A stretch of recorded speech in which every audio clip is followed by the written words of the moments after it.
Hello guys, welcome to another mini blog. তো সেদিনকে যে মেলায় গেছিলাম, মেলা থেকে কী কিনলাম সেটাই আজকে শেয়ার করব। তো দেখো, ফার্স্টেই কিনেছি এই দুটো চুড়ি, যেগুলো আমার অনেক দিন ধরে কেনার ইচ্ছে ছিল। আর চুড়ি আমি খুব একটা পরি না বলে কিনি না, বাট অনেক সময় শাড়ির সাথে এই অক্সিডাইজের এই ধরনের চুড়িগুলো খুব ভালো লাগে। তো এটা কিনেছি, এটা আমি কিনিনি, এটা আমাকে আমার কাকিমা কিনে দিয়েছিল। তো দেখো, এরপর আরেকটা যেটা কিনেছিলাম, এই ব্রেসলেটটা। এই ব্রেসলেটটা আমার এর আগেও ছিল, আমি আগে পরতাম, বাট তারপরে ওটা ছিঁড়ে গেছিলো, কেনা হয়নি।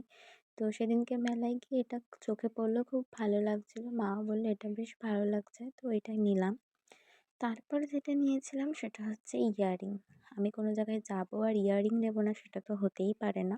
তো এই ধরনের ইয়াররিংটা আমার অনেক দিন ধরে নেওয়ার ইচ্ছা ছিল, কারণ আমার এই ধরনের পাথরের ইয়াররিং খুব একটা নেই। আর আমি যেহেতু গলার পরতে একদমই পছন্দ করি না, তাই আমি একটু ভারী কানের পরাই প্রেফার করি। তো এত বড় এরকম পাথরের ইয়াররিং ছিল না, তো এটা নিয়েছিলাম।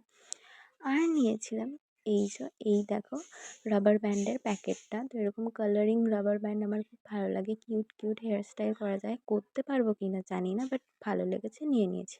আর এই ক্লাচারটা নিয়েছিলাম, এটা অনেক এর আগের বার গেছিলাম তখন